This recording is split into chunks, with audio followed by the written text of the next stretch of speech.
throughout COVID, there's been consistent complaint from medical practitioners, physiotherapists, pharmacists, or you name it, anyone involved in health, that those that have taken a very different view on particularly the vaccine rollout have been suspended and in some cases deregistered. My name's Topher Field, and today my guest is Senator Alex Antic. We're talking about AHPRA.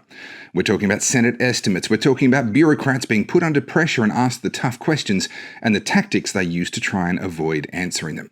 If you like this sort of content, please remember to like, subscribe, leave a comment, and go to topherfield.net to join my email list. Now, here's my chat with Senator Antic. Senator Alex Antic, thank you so much for joining me today. Topher, thanks for having me. Good to see you again. I hope you had a good break and you're all refreshed, ready for another year of punching on. Refreshed, except for the fact that we had our third child during the break, so I'm refreshed but sleep deprived, but also very happy. But thank you. That's very normal. Today we're on sort of serious business, not family business. Now we need to talk a little bit about the AHPRA situation, and this is something that you've been speaking about for quite some time. But I feel like we need to set the scene a little bit for those that may not have been on that journey with you. You've been grilling AHPRA, I would say, in Senate inquiries. What is a Senate inquiry? What's the purpose? What are you trying to achieve through a Senate inquiry? There's a few different types. So we have, one of the main functions actually of the Senate is to sort of drill down into issues, legislation, topical issues, and whatever it may be, which is a bit different from the House of Reps, your local rep who, they're sort of more out in the community, and there's a lot of back and forth about the merits of that. But I think it's really good that there's a lot of power in Senate inquiries. There are those that are formed, so there's enough numbers on the floor of the Senate to commission a special Senate inquiry. And I unfortunately didn't get the numbers to do one on big tech last year, but we may look at that again. And then there's the routine standing committees, which meet on a sort of bi-yearly basis at minimum, and it's called the Senate estimates process, and it's around the budget. So the idea is that the government agencies come in and tell you why it is they need the money that the government's about to give them. And it really is a budget estimates process, but it's also a really good opportunity to ask them about their operations as well, because of course that's tied back to the budgetary spend. So almost every question is on the record, ready to go and on limits. And we never get the opportunity to see AHPRA for everybody who's not a crosser. That's the Australian Health Practitioners Regulation Agency. And it's a relatively new body. It's about 2010 it was created under legislation, and it's really designed to put a big net around all the various medical boards and allied health professional boards, the dentists, the nurses, the physiotherapists, the doctors, and it administers their accreditation scheme in effect, apart from a few other bits and pieces. But it's a pretty powerful medical regulatory body. They don't normally turn up to Senate estimates, which I've been asking about for at least 2 years. And there are reasons I won't bore your audience with as to why that didn't happen. But they turned up at the last estimates round, and it was really timely because we had a whole lot of questions about COVID and the COVID era. And so it's a great opportunity to do that.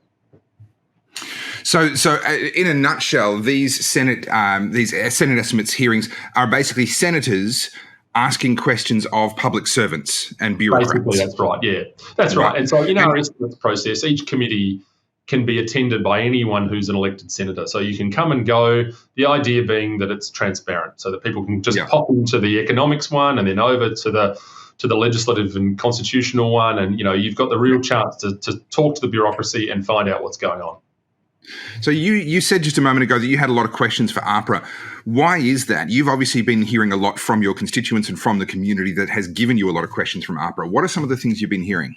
This is the whole body. AHPRA has intrigued me for a long period of time because it really is almost an enigma. They don't turn up to estimates. We're never really sure of all of the functions and what they're doing. And throughout COVID, there's been consistent complaint from medical practitioners, physiotherapists, pharmacists, or you name it, anyone involved in health, that those that have taken a very different view on particularly the vaccine rollout have been suspended and in some cases deregistered and at the very least chilled. And that comes back to 2021, the 9th of March, in fact, where AHPRA released what is now known as the March 9 statement in the medical circles, but basically was a position statement about what AHPRA's role in COVID was. Very unusual, first time ever this body has ever done this, given basically regulations and guidelines about what doctors may say about vaccines, and that applies to all of them. I'll call them healthcare professionals, what they may say about treatment, how they have to be all in lockstep with the government line. This is great coffee made easy. Now, while I tell you about it on this side of the screen, I'm going to show you how to make one on that side of the screen. Literally, you just have to add hot water, but don't be fooled. It's not instant coffee.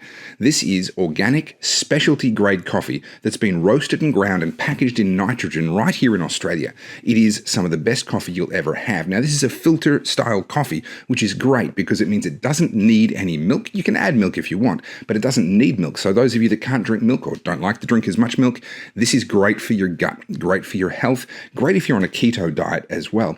And you can make it absolutely anywhere. All you need is hot water. You could be on a work site, you could be camping, obviously at the office or in your home. You could even be on an aeroplane. All you need is for them to supply you with some hot water, and you can make yourself a brew coffee that is just as good as the one you'd be enjoying at home. There are people that drink brew every single morning. This has become their go-to coffee that's replaced the cafe coffees they used to pay for with their exorbitant prices and the long wait times. Brew comes in different pack sizes. You can get sample packs if you just want to check us out. You can get monthly subscription packs like this one that show up on your doorstep every month so you'll never run out of coffee again. Or you can buy in bulk if you have an office or a hotel or you drink a lot of coffee. Brew Australia is better for your health, it's better for your wallet, and it's better coffee. In fact, it's great coffee. Made easy. brewaustralia.com. I keep hearing these stories about suspensions, investigations from anyone that varied from that.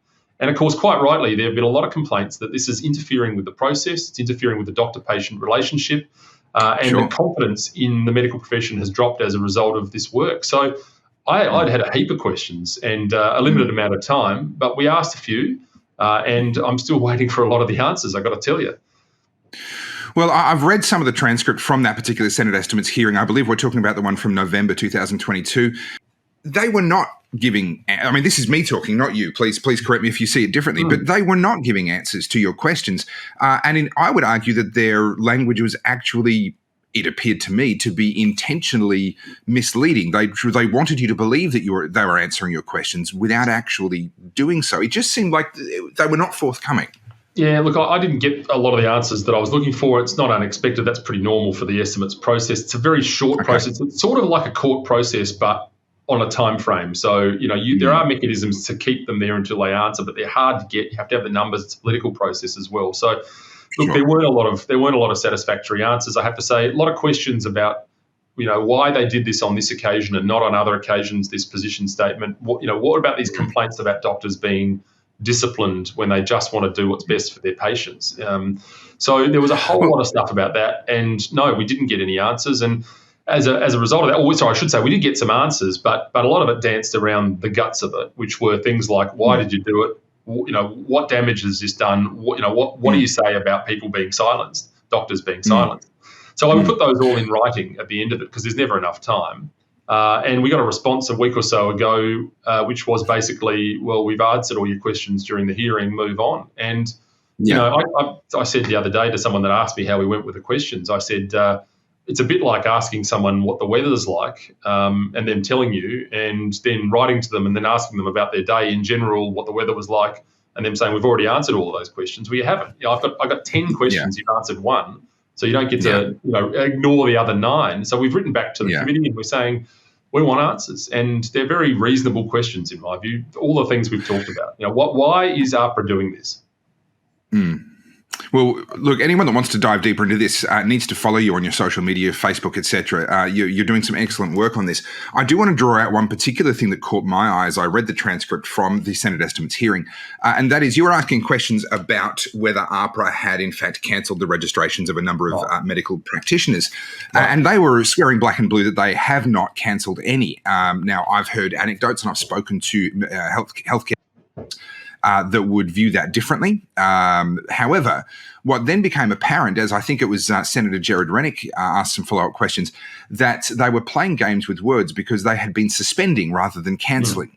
Right. And yet these public servants who are paid very, very healthy amounts of money to serve our interest had no problem sitting there speaking to an elected senator representing the Australian people and playing games with words. What's the culture like as you dive into it? You see, and let's move on just from AHPRA specifically. I don't want to be libeling anybody, but what's the culture within the public service that you see at these various Senate committees? Do you believe that they have the attitude of service, or are they working to their own agendas? Well, look, I mean, I think there are a lot of public servants that do a really good job. I mean, I've got to say that from the outset. I think, and there really are. I mean, a lot of very high-level ones, a lot of middle of the road ones. We don't want to bureaucrat bash too much, but the culture of bureaucracy lends itself to doing their own work here and then, putting a public front on it up here. You would expect that. You're not going to get all your dirty laundry. That's my job, is to try and find it. So I expect a few weasel words, sadly, and I think we've seen that throughout the estimates process generally, so that you're always going to get that. I think the problem arises when there are too many, and I think increasingly in this country the bureaucracy is just bloated. It's bloated in number, and that lends itself to this sort of response. When you've got, and there's an old rule about this, if you hire a bureaucrat, you end up hiring 3 or 4 because you need then an occupational health and safety guy to look after that, and then a human resources woman to look after both of them. So it's that kind of growing. I think that's what we're seeing. I think ultimately we're seeing that through all these bodies. There's just an increasing bureaucratic state. And so we do get these weasel words and, what are you actually doing with your time and all this sort of stuff. The culture, look, I don't know. I mean, all you have to do is watch an episode of Utopia, and I almost can't watch it because it's too realistic in many ways. Yeah. And it's very true. I think that the buzzwords, the corporate speak, the bureaucratic speak, it's everywhere. And by the way, it's in our corporate sector as well. The corporate sector is absolutely basically a bureaucracy for business. And I don't know. I've never been very good at that sort of corporate speak, so I just like to hear it as it is. And it is a frustrating process, I have to say. But that's my job, is to try and dig through it, and we're going to use every lever and every mechanism we can to keep finding the truth. We're doing more FOIs about the things that have been happening, freedom of information applications. We're just going to get to the truth. We've got to get the information out there, and then we're going to read it into Parliament, and we're going to make sure that people are as aware as they can be about what's actually happened in the last 2.5 years. Well, Senator Alex Antic, I am very, very grateful that you're on the side of freedom, and you've been pushing incredibly hard over these last couple of years, and you continue to do so. More strength to your arm. I wish you the very best, and we'll talk again soon. Thanks, Topher, and thanks for all you do as well. Appreciate it. Cheers. Thank you so much for watching. I'm Topher Field, and I wouldn't be able to do this without the help of my incredible supporters. So go to topherfield.net, scroll down a little bit, and you'll see there's a couple of different ways you can support me and help me to do more of this sort of work. You can buy some merchandise, you can give a one-off donation by buying me a coffee through PayPal, or you can jump onto my Subscribe Star and become an ongoing supporter. All of those links are available at topherfield.net. And don't forget to like, subscribe, leave a comment, and make sure you join my email list as well, so that I can still keep in touch with you even when I do inevitably get cancelled. Thanks for watching. I'll see you in the next video.